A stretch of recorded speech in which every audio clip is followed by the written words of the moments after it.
I hope you're enjoying your Palm Sunday. I hope you've taken advantage of the worship opportunity on our website. I hope you recognize that this day, along with next Sunday, are two of the greatest days in the Christian calendar, because it's Palm Sunday and Easter Sunday. But sandwiched in between those two dates is what we call the Week of Passion, Holy Week. For the past 2 decades plus, our church has hosted an event here called Holy Week, where different speakers will come in and speak. 12:05, 12:55.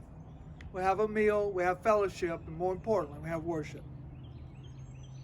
There's going to be a little change this year. We won't be able to gather together. We won't be able to share a meal together, but we can share worship together.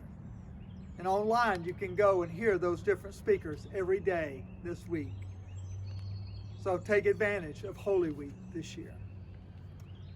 A couple things about Holy Week that mean a lot to me. One of them is what took place right before Jesus made his triumphal entry into Jerusalem. He was in Bethany. He was in the home of Simon, who used to be a leper.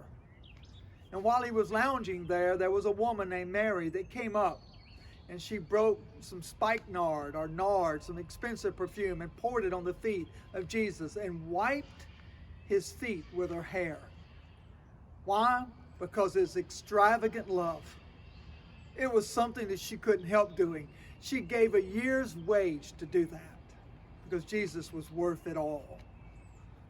And yet there were those that would question why Jesus would let this woman waste. And Jesus would not stop that woman from doing the very thing that she needed to do to prepare his body for what he would walk through that week and all the way from the Gabbatha to Golgotha to the cross. Jesus went through it all, and yet all the way through it, the smell of that nard was still strong on his body.